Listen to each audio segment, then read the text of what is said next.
Daiwan, hari ini kita akan mengeksplorasi Waste for Change Bekasi, mengelola sampah secara bertanggung jawab bersama Waste for Change.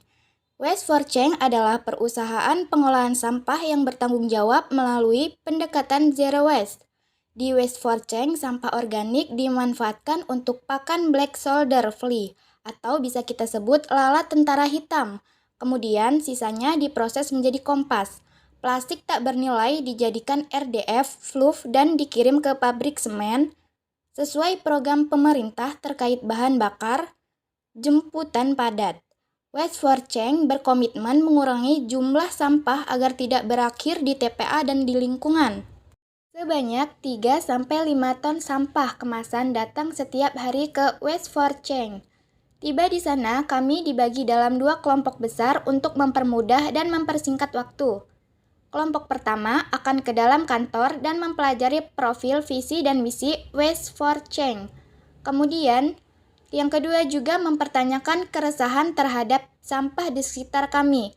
Dan kelompok kedua akan ke lapangan melihat langsung proses sampah diproses dalam RPM, Rumah Pemulihan Sampah, di mana semua sampah akan melalui 8 tahapan, yaitu area dropping, tempat memilih sampah oleh para operator dengan memisahkan sampah organik, anorganik, dan residu. Area sorting, area loading, area pencacahan, area loading dan unloading ember organik, area sorting dan pencacahan, area pengompasan, dan terakhir area pengayakan. Kemudian, selama kunjungan ini, kami menyadari betapa pentingnya keterlibatan dan partisipasi komunitas. Waste for Change bukan hanya gerakan, tetapi sebuah komunitas yang bersatu untuk mencapai tujuan bersama. Next, kita bergerak menuju BSIP TROA atau Balai Pengujian Standar Instrumen Tanaman Rampah, Obat, dan Aromatik, yang merupakan salah satu unit kerja di bawah Pusat Standar Instrumen Pertanian atau PSI Perkebunan. Badan Standarisasi Instrumen Pertanian BSIP, Kementerian Pertanian, BSIP TROA melaksanakan tugas pengujian standar instrumen tanaman rampah, obat, dan aromatik. Di sini kita belajar dan mengenal tumbuh-tumbuhan obat dan rempah, berbagai manfaat tumbuhan yang kebanyakan ada di sekitar kita seperti sambilato, pegagan, kumis kucing, kunyit, dan masih banyak lagi.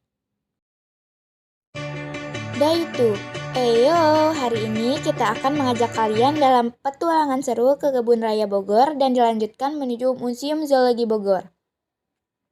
Kebun Raya Bogor atau Kebun Botani Bogor adalah sebuah kebun botani besar yang terletak di Kota Bogor, di Indonesia.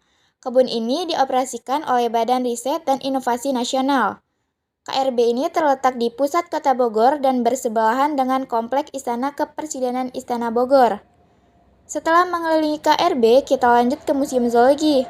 Museum ini udah ada sejak tahun 1894, yang diawali oleh laboratorium kecil yang ada di kawasan KRB, tempat koleksi dan penelitian serangga pada tanaman pertanian.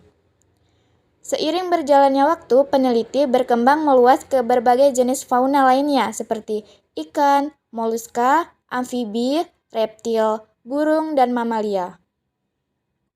Jumlah spesimen di Museum Zoologi mencapai 2.768.044 spesimen dan menjadikannya sebagai museum fauna terbesar di Asia Tenggara. Di sini juga ada kerangka paus biru. Day 3.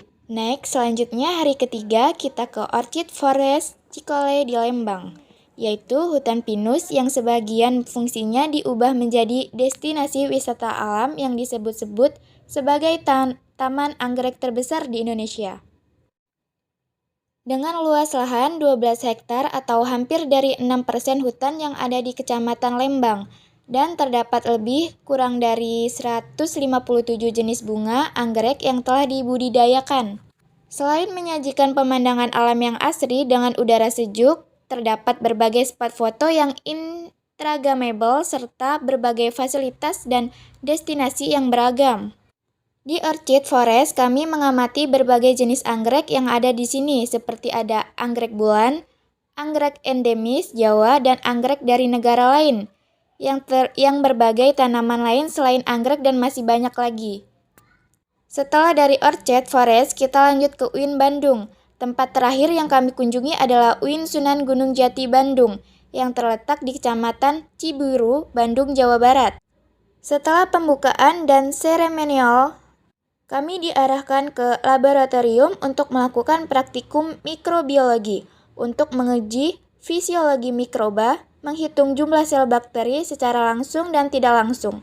Dan terakhir, pengenalan alat dan ruang-ruang laboratorium, yaitu yang terdapat 6 laboratorium fisiologi hewan, mikrobiologi, genetika dan molekuler, processing biologi, kultur jaringan, dan fisiologi tumbuhan.